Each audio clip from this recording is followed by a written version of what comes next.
We continue to move over the Adventure Travel Show podcast to the Active Travel Adventures podcast family, and today is a super important episode on how to build a campfire even when it's wet or damp outside. And you may say, Kit, I don't camp. I don't need to know how to do that.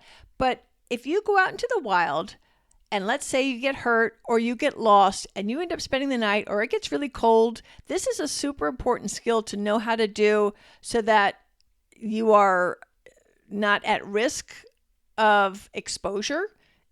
So if you think, I'm never going to camp again, still make sure you know how to do this very, very important outdoor skill.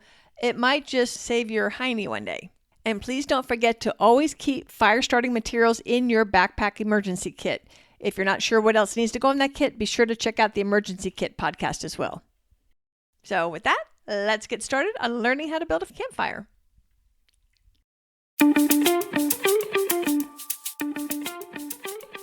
You've been hiking all day.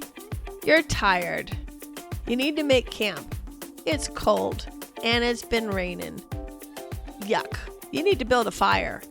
How do you do it? And that's what we're going to be learning today. So let's get started. Welcome to the Adventure Travel Show podcast. I'm your host, Kit Parks, and today we're going to learn a critical skill that you need to make sure you know how to do before you go into the woods. To begin with, there are 4 parts to build a fire. The first thing we need to collect is something called tinder. Tinder is the small, easily ignitable stuff that burns right away. These will be like wood shavings, dryer lint, wax, wadded up paper, strips of cardboard, fire sticks, pine straw, pine cones, leaves, birch bark, etc. You're going to need to collect a nice big pile of these materials, about a foot wide of these materials. This is what you're going to use to catch that flame for a quick start fire. The second thing is the next step up in size. This is called kindling. And I apologize for my nasaliness. I've got a terrible cold, but this episode's due to come out. So nasally or not, off we go. Anyway, so sorry about that. So the second thing, like I said, is kindling. And this is larger than the tinder. You're talking about twigs like 1/8 of an inch to 1/2 of an inch in diameter. You want to collect a nice pile of these as well. Next, your firewood. These are the logs that you're actually going to burn. So these are going to be your branches and smaller logs up to 5 inches in diameter. Do not break off green branches from trees. Not only is that unethical to do, they don't burn very easily. You want to use fallen and dead, preferably dry branches. We're going to learn how to deal with wet branches later. But for right now, try to use dry branches if you can. And if you're car camping, to prevent bringing in unwanted pests, be sure that you're sourcing your wood locally, either from the ground around your campfire or buy it from a local store so you don't have any hitchhiking pests that you brought from home. We've had some terrible problems throughout the country, and in fact the world, of pests inadvertently going into forests where they have no natural predators and they're wiping out some trees like the hemlocks in my area. You want to collect enough firewood to keep your fire going for as long as you're going to need it, whether it's an hour or 2 hours or through the night. Softwoods like pine burn very quickly. So if you need your fire to keep you warm all night, you want to seek out hardwoods like oak. You've collected all your wood. Now we got to figure out how we're going to ignite this thing. You're going to need something to start the fire. Options include a cigarette or stick lighter, matches, and preferably here use waterproof, or flint. Well, you can also use the friction. Remember, you learned when you were a kid how you can take a stick and run it back and forth between your hands and get a little smoke out of a rock. That's possible. I've never personally been able to pull it off, so I'm not recommending that, but you can always toy around with that. But with so many easy options out there, just bring a cigarette lighter, a stick lighter, or some matches. If I'm car camping, those barbecue gas sticks are really nice because you can keep the flame away from you and poke the fire in different areas. But if I'm backpacking where space and weight is a premium, I use a little baby mini cigarette lighter, and I bring some birthday candles. It makes it easy to light one of these and use it as a nice long flame to start up the tinder in multiple places. And always, and I caution you to always bring, because fire is so important, always bring a backup fire starter.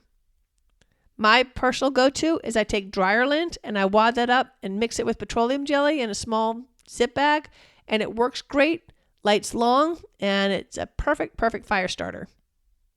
I also bring waterproof matches And you could also bring a fire stick. A fire stick is a man-made little mini log that ignites pretty quickly. They're about 4 inches long, fairly cheap. But like I said, my go-to is the dryer lint and petroleum jelly. I would always keep the dryer lint and Vaseline in your emergency kit in your backpack at all times anyway, so you always have a way to start a fire. So the next thing, you've collected all your materials. Where do you actually build the campfire? And let's back up just a minute first. Before you go into the woods, you need to check with the rangers and find out what the rules are. Are you even allowed to have a campfire?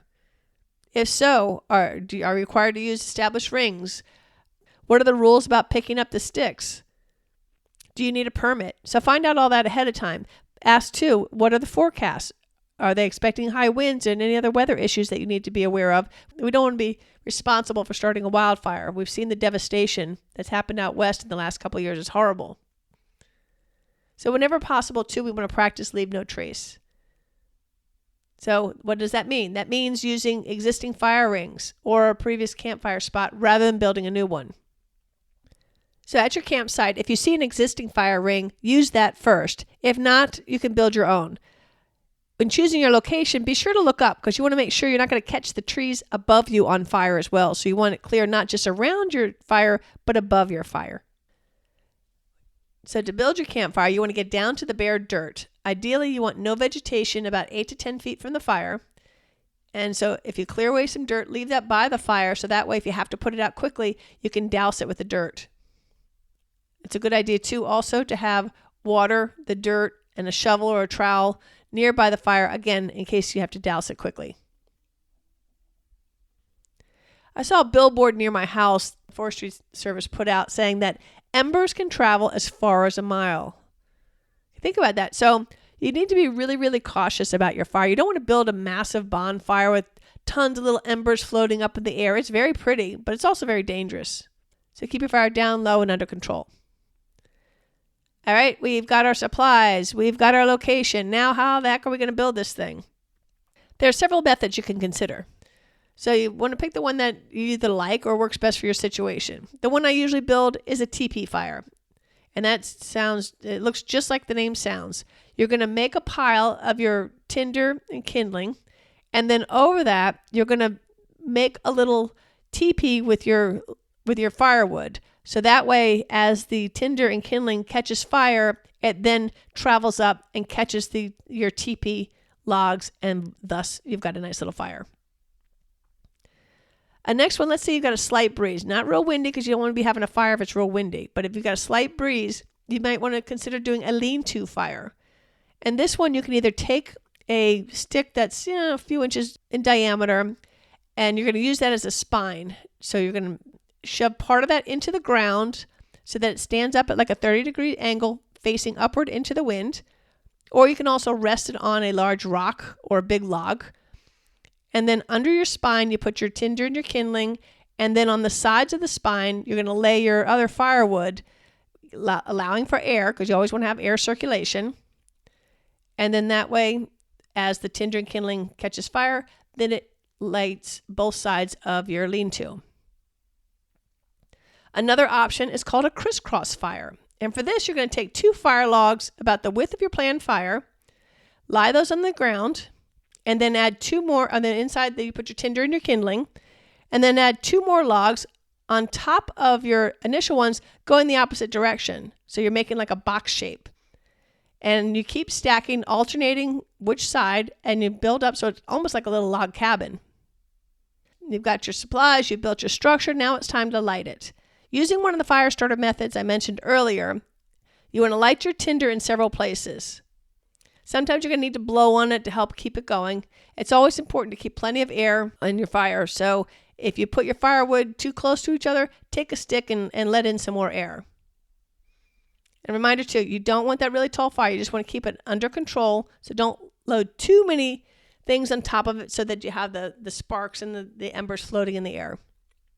And also I want to caution you too, while it's tempting, don't use charcoal, lighter fluid, or gasoline to start your fire. It's super dangerous. You want to plan to add more firewood about every 45 minutes or so to keep your fire going. And stoke the fire periodically with a long stick. You want to push the embers to the surface and you want to expose new wood to the flame. Your goal is to create embers. That's what keeps things going. When it's time to put it out, and also I want to caution too, you never want to leave a fire unattended. So before you move on, you want to make sure your fire is completely out. And I would caution you to sprinkle it with water rather than dousing it. You'll make things a lot easier for the next camper if you didn't saturate the fire site. You can use dirt, you can sprinkle with water, you can just let it burn out on its own and just keep sticking, not adding more fuel to the fire. To check to make sure it's out, place your hand over the fire. Do you feel any heat at all? Stir up your coals and check again. Make sure it's completely out. And if you ended up building a fire ring or otherwise disturbing the area, you want to try to put things back the way that you found them. Okay, now here's the biggie. How do we start a fire when it's wet or damp outside? It's challenging, but it's not impossible to get a fire going even when it's wet. Here's how you do it. You're going to have to find a location out of the rain. All right, this could be a cave. It could be under a large fallen tree. It could be under a dense canopy, somewhat protected from the rain. You might have to build something with a tarp, but you've got to find some way to shelter yourself and the fire.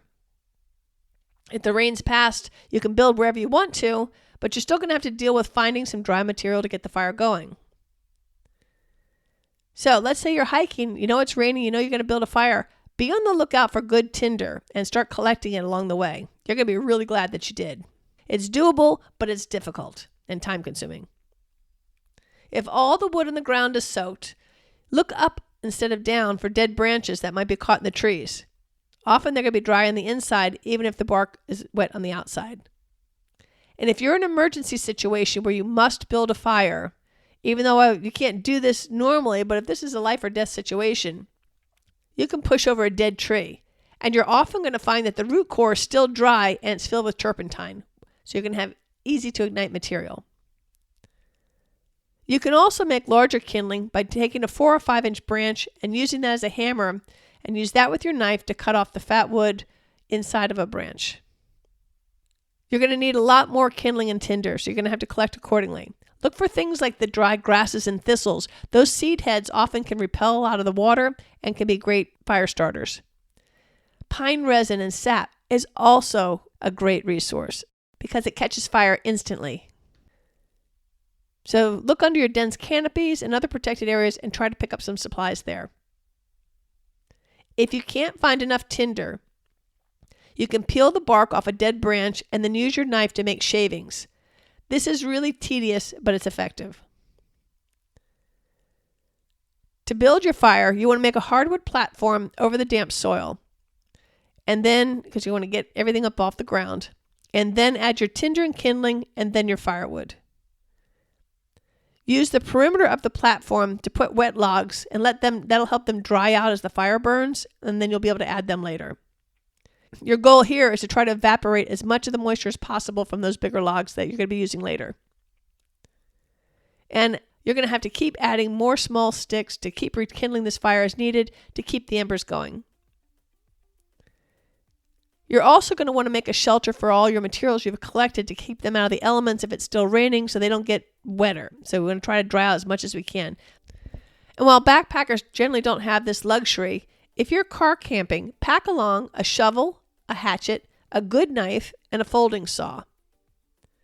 If you're lucky enough to have these tools, you can find a down dead tree and look for branches about the width of your arm. Cut it off and then hold that cut end to your cheek. If it feels dry on the inside, it's going to be good to burn. If it feels wet, discard it, or if it smells rank, discard it. You're going to take your branch you just sawed and cut it into 12-inch logs, remove the bark, and then split each into kindling. You can take your hatchet here and use that as a splitting wedge. Put the hatchet where you want to split the log, and then have a friend, if you're lucky enough to be with a friend, otherwise you'll have to finagle this yourself, take the log and pound it like a hammer over your hatchet. You can also make shavings for tinder with your knife. So like I said, all of this is very tedious and time consuming, but if you must start a fire when it's damp, this is how you do it. Knowing how to build a campfire is one of the most critical outdoor skills you can learn. I would recommend that you practice at home before you go out into the wild so you'll have the confidence and skills for the next time you need to build a campfire, even if it's damp. I hope you found some tips helpful today. If you have any other great suggestions, please pass them along. You can always reach me at kit@activetraveladventures.com. Again, I apologize for the nasally nose, and I hope you'll bear with me, and I'm sure I'll be fine next time. Until next time, this is Kit Parks. Adventure on!